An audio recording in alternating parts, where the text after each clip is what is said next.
अस्सलाम वालेकुम। जिन लोगों को घुटनों का दर्द है, जोड़ों का दर्द है, कमर के मोरों का दर्द है, सर्वाइकल का दर्द है, उन लोगों के लिए एक बहुत ही प्यारा नुस्खा है। आप लोगों ने सुना होगा अक्सर आग आग का पौधा। इसको मदार का पौधा भी कहते हैं, इसको अरका भी कहते हैं।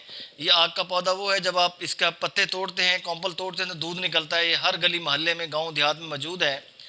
आप इसके साथ साथ तीन तीन प्लांट और भी हैं जिनको साथ इसके मिक्स करके आप लोगों ने इस्तेमाल करना है।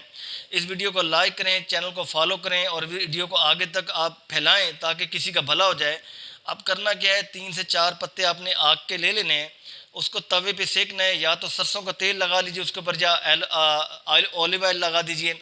सेकने के बाद थोड़ा सा एलोवेरा जेल लेना है, उसमें थोड़ी सी हल्दी लेनी है, आपस में मिक्स करनी है। इसके साथ इसमें अंदर या तो सरसों का तेल मिक्स कर लीजिए या ऑलिव ऑयल मिक्स कर लीजिए। एक पेस्ट बनाना है, पेस्ट बना के आपने पत्तों के ऊपर लेप चढ़ा देना है।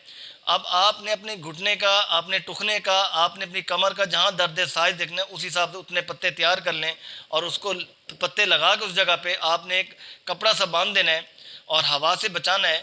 और 5-6 घंटे तक आपने इसको उतारना नहीं है। डेली ये प्रोसेस करना है। इससे आपका दर्द जो है ऐसे चुटकी में गायब होगा इंशाल्लाह, और बहुत जल्द अफाका होगा। मगर इस प्रोसेस को आप कंटिन्यू रखें। इसके साथ साथ 1 गिलास नीम गर्म दूध के अंदर आप लोगों ने आधा चम्मच हल्दी और आधा चम्मच ऑलिव ऑयल जो है आपने रोज़ाना किसी भी टाइम ले लेना है।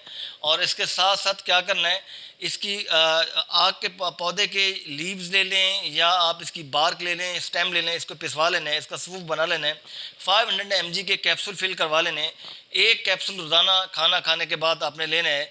इंशाल्लाह ये दर्द जो है, किसी भी किस्म का दर्द है आपके जिस्म में, और जिस तरह मैंने कहा कि पत्तों को के ऊपर एलोवेरा जेल सरसों के तेल के साथ या ऑलिव ऑयल के साथ मिक्स करके और हल्दी के साथ एक पेस्ट बना के आप पत्तों के ऊपर लेप चढ़ाएं और उस जगह पे आप ये पत्ते बांध दें 5 से 6 घंटे के लिए। ये प्रोसेस करना है। इंशाल्लाह दर्द जो है ख़त्म होगा, क्योर होगा और आप लोगों को दर्द से निजात मिलेगी। इस प्रोसेस को कंटिन्यू रखें। 8-10 दिन के इससे आपको कोई फ़ायदा नहीं होगा, मगर इसको 5-4 महीने आप इस्तेमाल करें। 10 से 15 दिन में इसके रिज़ल्ट आना शुरू हो जाएंगे। इंशाल्लाह आप लोगों को निजात मिलेगी इस दर्द से। घुटने अगर कहीं स्वेलिंग हुई है, स्वेलिंग भी ख़त्म हो जाएगी। इस नुस्खे को आप लोग अपने तक महदूद ना रखें, सब लोगों तक पहुँचाएँ और बहुत ही लाजवाब नुस्खा है। इजाज़त दीजिए। अल्लाह हाफ़िज़।